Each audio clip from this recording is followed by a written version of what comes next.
Welcome to the Empower Podcast. We hold empowering conversations at the intersections of mental health, culture, and identity. Think of this as your opportunity to listen in on candid conversations with trusted administrators in higher ed while you're on the go. We are so excited to welcome you back to Loyola, or welcome you to Loyola for all of our first years. We hope you had a restful and restorative summer. Be sure to follow, subscribe, and listen to our previous episodes. They are amazing, not to toot our own horns. Toot toot. My name is Whitney. I use she, her, hers pronouns. I'm a Black woman, a born and raised Baltimorean, and a first-gen college graduate. I'm also a licensed psychologist and the assistant director for social justice in the Counseling Center. Hey y'all, my name is Jessica, she, her pronouns, and I'm a Black, queer, able-bodied, cis woman who identifies as a first-gen college graduate as well, and also a licensed psychologist in the Counseling Center. Hey, my name is Dennis. I use he, him pronouns, and I'm a proud gay Puerto Rican man, also a first-gen college graduate, whoop, and I currently serve as the Director of Student Success Coaching within the Thrive Center for Student Success. And I'm so happy to be back with y'all. Yeah. Likewise. Yes. Likewise. Good vibes. Yes, always, I feel like. Yes, for sure. Mm. So today we are chatting about being outside. First, I want to say the weather has been lovely. Oh right? my gosh, beautiful. So when we're talking about actually being outside, it's been beautiful. I don't know if fall is here to stay, but I'm welcoming the cooler temps, the lower humidity, right? But also when we're talking about being outside, actually like venturing out, right? And we know, especially with returning to a college campus community, or for, again, our first year students or transfer students where it's their first time here, there's a lot that comes with being outside, right? And not everybody wants to be outside. Yeah. Right. Because I'm trying to be inside. But for the purposes of this, I'm happy to be talking about being outside and all that it entails. Yes. But because it's also a lot when we think about like people coming back. Like I think there's a lot of newness and excitement every time you start a new semester. Right. But it can also feel like so much because there's just a lot of things that are involved when you start a new semester. Yeah. Good, bad, and other. There's just a lot happening. Yeah, I agree. And I feel like it's amazing. There's so many events and so many ways to like learn the campus and reconnect with the campus.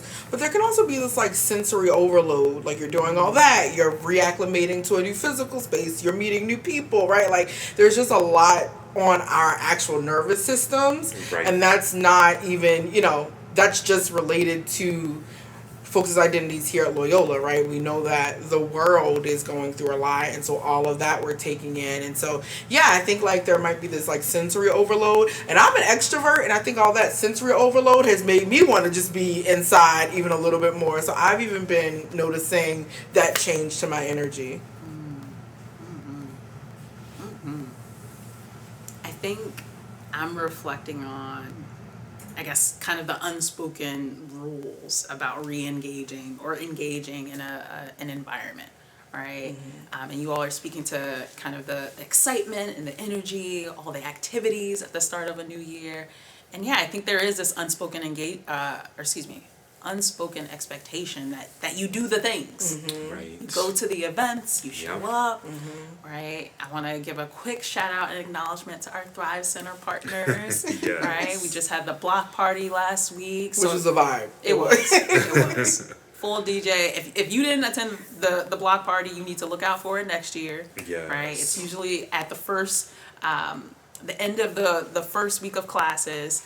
But right? There's a lot of energy around connecting, meeting new folks, getting involved. We just had our student activities fair, right? So I think, again, the culture of starting the academic year can definitely read as you should do these things. And yet, you all are even acknowledging, like, based on our energy levels, maybe we're choosing not to, right? And what does that say? To kind of go against the current. Yeah. And then it's okay.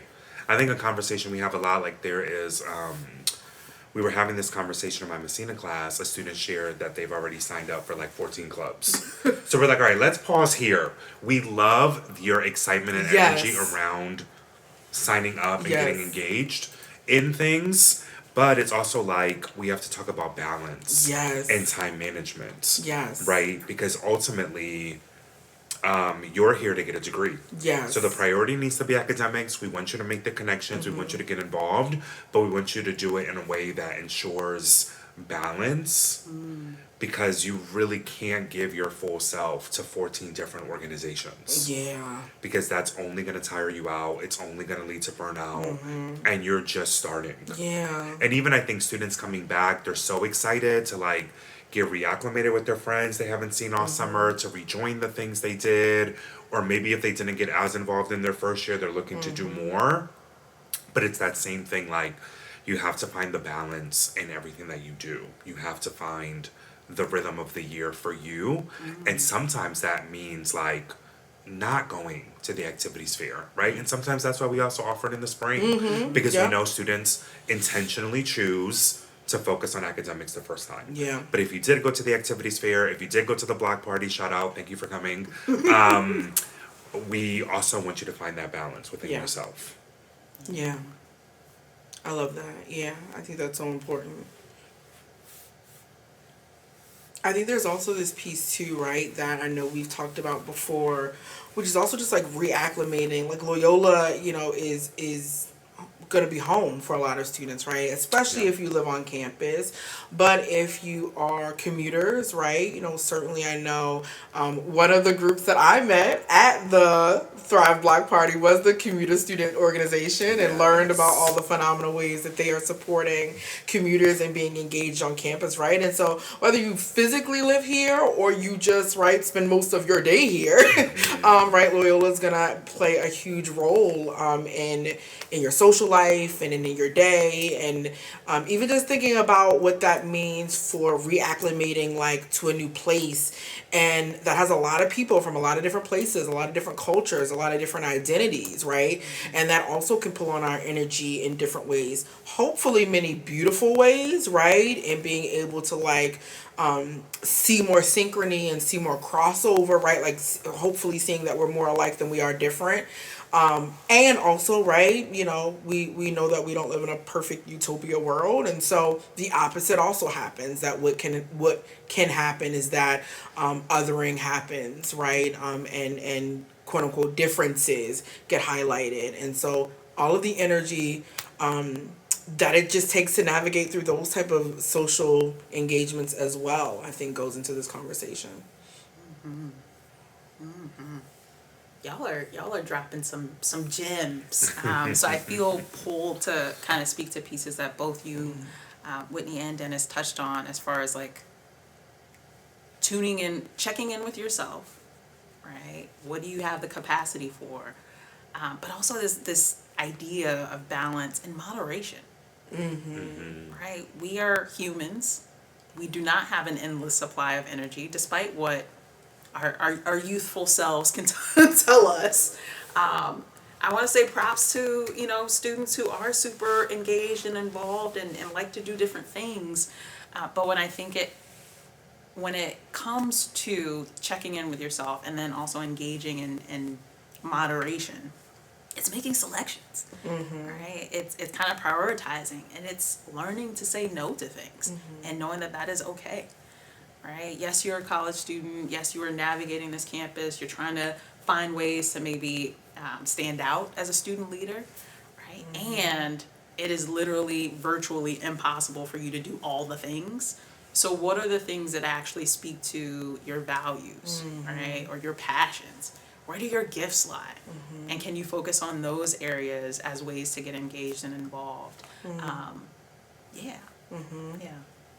And I think by doing that, that's when you're going to find your people. That's when you're going to find your community, right? Like-minded people who share the same passions, gifts, talents. And I think when we think about Loyola, acknowledging that it is a PWI, I think finding your community becomes even more crucial.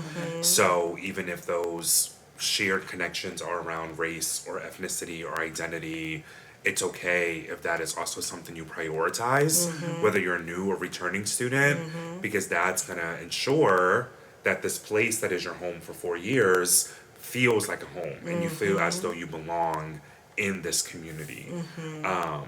So it's okay if that's what you choose to focus your energy on and how you go about building those communities and that sense of belonging on our campus. Yeah. Yeah, I love that. I think that's such an important like anchor to have, right? Starting with values, like where do my values lie? What will align with those values? And also like where do I think my people are, right? And that can, that includes a variety of different identities and the intersections of those. But where are the spaces where I really, really feel like I can belong and really be co-creating something. I love those as kind of anchors. And then everything else can blossom out from that. And you can try other things. You can also bring other things into those spaces, right? So there's then the beautiful opportunity to bring in other interest in those spaces that I think is awesome. I think one point that just came to my mind that feels important to share is just like, you can start engaging in something, continue to check in with yourself, and it is okay to step back from different clubs, activities, roles. Sometimes I think students select something and say, this is my thing, and then almost feel a pressure or an obligation to stay engaged with that thing, even if it's no longer serving them. Right? So I think, again, that just speaks to the moderation piece and learning that you can set limits for yourself, boundaries, right? You can choose when to engage in things, and that's not to promote the sense of non-commitment, but more so, you got to take care of number one, and sometimes that does mean scaling back or opting out, and knowing that that's okay. I think it also gets to a point that, like, I sometimes will hear students signing up for a lot of things because they also want to support things, right? And so I actually had a student say to me once, like, I signed up for all these things, but I really mainly signed up because I wanted to be able to get the emails or the messages about the events. So I'm not going to go to, like, the general body meetings. Like, I don't need to be on the planning, but I do love what they're doing. And so I want to make sure I know about the events. And so I think what you're saying also gets to that piece around, like, we can support in a number of different ways. And like you're saying, you can really curate what that looks like so that it doesn't feel overwhelming. Showing up and being present and being committed can look different in different places, and it can be really nice to sit down and like define what that is for you. 100%. Absolutely. Now everyone's dropping gems, right? in this podcast. So it might be a good time. I know we've started kind of touching on some of our kind of key takeaways, our tips and tricks. So I wasn't sure if there's anything that folks wanted to add. Well, I can definitely share a thought. And this does tie into values and staying true to yourself, right? Who you know yourself to be. So yes, go outside if you have the capacity. Try new things, but don't be brand new, right? I think sometimes we have this desire to like recreate ourselves or reinvent ourselves, and that might push us into spaces that are not aligned with who we know ourselves to be. So try new things, but also like lean into the practices, the communities, the interests that have served you well in the past. For example, like don't abandon your spirituality once you come to college. Like still find ways to engage and practice your faith in ways that feel true and genuine to you. Nutrition, right? Don't abandon what worked well for you K through 12. Like let's keep some of those pieces in place in terms of wellness. Just encouraging again that balance, but trying new things, dipping your toes in those waters, but not being completely brand new as you're entering this space. Yeah, I think mine are kind of in line with that around being able to check in with yourself about like your expectations, your desires, right? I love that piece. Like don't be brand new. Bring in things that you are aligned with, that that you love and that you've been doing prior to college. But this is also a really nice time to check in with yourself. Was I doing things in high school just because that was like the expectation? And like, do I want to explore different parts of myself, right? So I think at any place you fall on that spectrum, checking in with yourself, making the space to really think about is this in alignment with what I want to do, where I want to put my energy, and then being proactive about scheduling, again, around the things that are important to you, but please schedule time for rest and refueling. Like even if, you schedule an hour and then you do, 15 minutes of a meditation and you're like, actually, I feel really good. Okay, now you have 45 minutes. I think what a lot of students do is they say, oh, I'll rest later, and later never comes. And then folks are feeling like burnt out by like October 5th. And so please schedule time to rest, schedule time to refuel. It's always best to have it if you need it. And then if you don't need it, you can always do something else in its place. Yes. And more to come on that. So that's a little snippet of the rest. And for me, I would say it's okay if you need to stay inside, right? I kind of started with that joke in the beginning, like, I don't want to be outside. It's okay if you want to stay inside. There's no shame in that. But if you do desire and you do decide to come outside, I would just say the biggest thing is just to do it at your pace. Don't feel pressure to join a bunch of clubs because that's what the people around you are doing. I like to remind students it's a marathon, right? It's not a sprint. You have the whole year, the whole semester to find what really interests you. And just remember to not neglect your academics in your quest to be outside. Or even if you're in your quest to stay inside. Like, do the homework, do the readings, and just make sure that you're prioritizing your academic success at the end of the day. Yeah. 100%. So many words, so many gems. I appreciate y'all. Just sending positive vibes and energy to folks as we start this academic year. Thanks for listening. Take care, be well, and stay empowered.